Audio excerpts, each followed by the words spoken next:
As for Nikki Haley running for president in 2020, I suppose the question is, how stupid is she?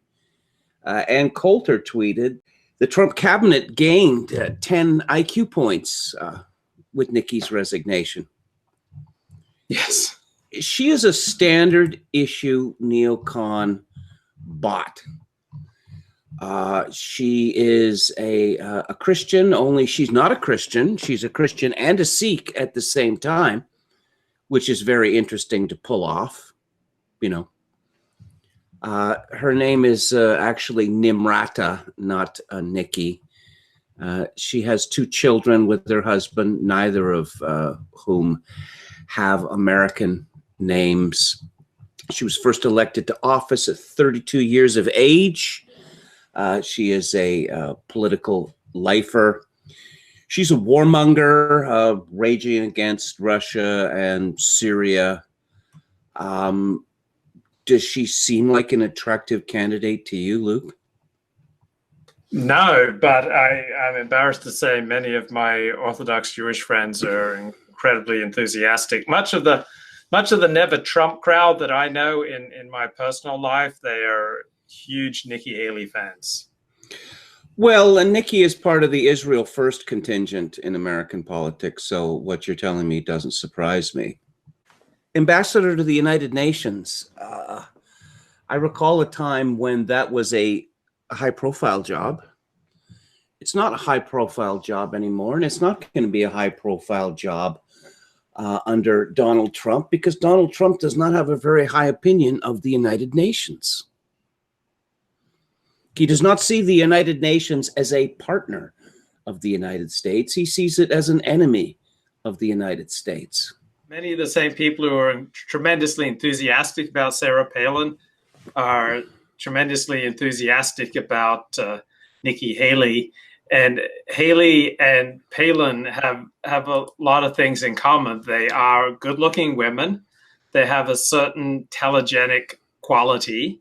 They are outside the mainstream in that Nikki Haley's Sikh and Sarah Palin comes, I think, from a working class background. Neither are terribly intellectual. And on the other hand, Sarah Palin attracts, I think, a lot more white support than Nikki Haley. I think Nikki Haley's primary support among Republican intellectuals comes from those who want to see a Republican Party and a conservatism that is racially blind. And they really want to appeal to non-whites. They think that blacks and Latinos and Indians are natural conservatives. And so they see Nikki Haley as carrying the banner of free market capitalism and a strong American exceptionalism, carrying that banner to the non-white peoples of the United States and bringing them over to the Republicans. Well, yeah, we're going to run a Sikh. What's that? A Sikh. I'm sorry, I'm still not getting it. A Sikh. They're from India. Oh, okay. Why? Oh, because all the black people will be so excited. Yeah, sure they will. Sure they will. U.S. Ambassador to the UN, Nikki Haley, will leave behind a disappointing legacy of human rights. It says Haley will not be remembered for defending human rights, but the opposite. Haley also staunchly defended Israel's atrocities against Palestinians. Nikki Haley really has been one of the worst manifestations of a political voice in a diplomatic position, because she's symbolized the opposite of diplomacy. She has not been persuasive or charming. She perhaps looked in the mirror and charmed herself, but when she looked into the faces of diplomats around the world, she came across them as a warmongering savage that was full of contradictions and hypocrisies. You have Syria that has been destroyed essentially because of the United States' complicity with Saudi Arabia and Israel, sending mercenaries into destroying President Bashar Assad's government. You have the United States in Libya, which allowed Sarkozy and Cameron and the NATO forces to destabilize Libya and set up a whole human refugee invasion of Europe.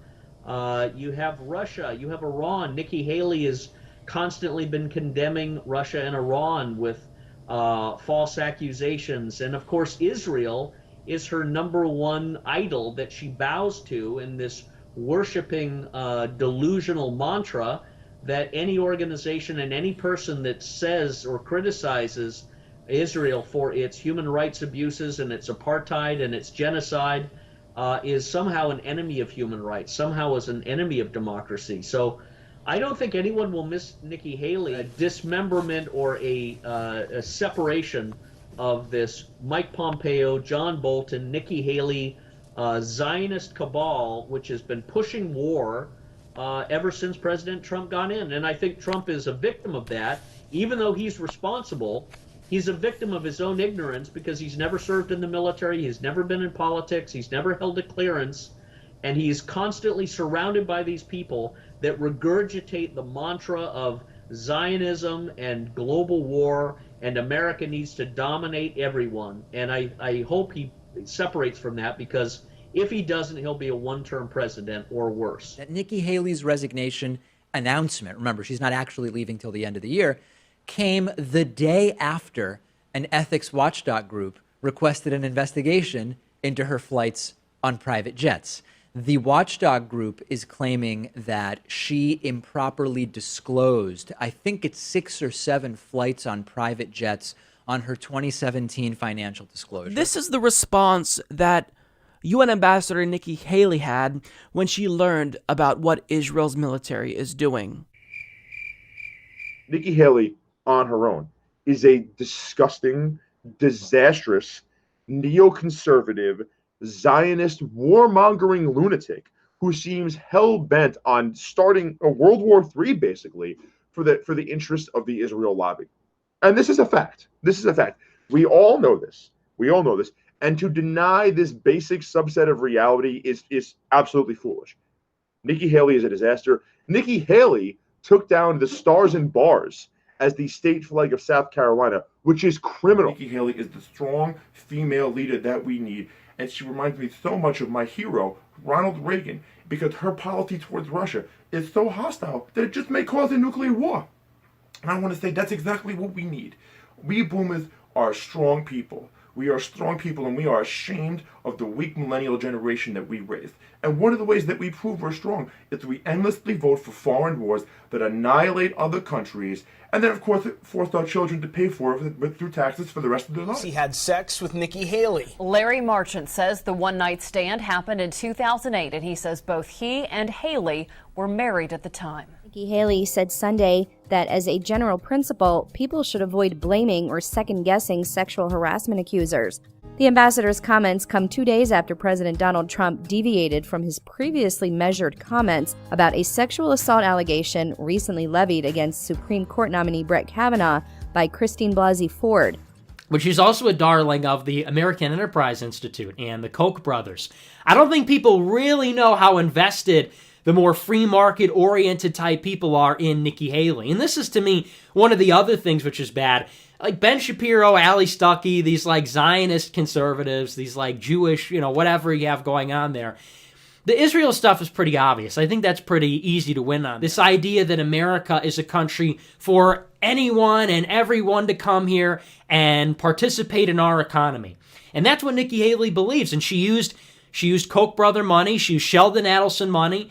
She's a big fan of the American Enterprise Institute for her political goals. She had an entire slush fund. That's why it's an awesome win that she's at least out of the White House. God knows where she'll end up.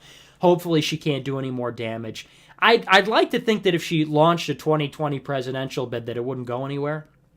I'd like to think that Trump would be able to smash her. And I think that would actually be a good option. I think that would be a much better contrast to have Trump versus Nikki Haley and just absolutely crush and strangle this last gasp of establishment GOP politics as opposed to just a cakewalk with some Democrat and maybe a third-party candidate. So who knows where she'll end up. It's good that she's out. Trump certainly had a bad tendency after he won the election to populate all of these positions with his biggest adversaries, and she was certainly one of them when he was originally running. But I was glad that she was moved out of South Carolina, major antagonist against the Confederate flag, and one of the main people responsible, obviously, for bringing down the flag from the Columbia State House dome. So I was glad to see her out of the South, and now I'm glad to see that she is out of the game altogether. Nikki Haley, rock star to the Jews and their knight in shining armor. Really, she has done as much as you can possibly do for the Jewish community in America. In fact, she was one of the first to defend in her state the concept of anti-Israel boycotts being illegal.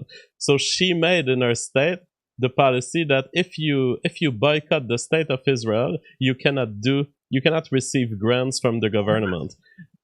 I actually remember that. I'd forgotten about that. I appreciate you for bringing that to the attention of the audience. Yeah, well, she didn't get to become governor of South Carolina for free.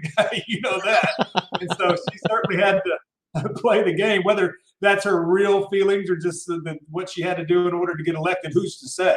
I think a lot of what we see, all of this subservience to Israel and going over there and worshiping at the wall, and as they all do, I think a lot of it is a mile wide and an inch deep.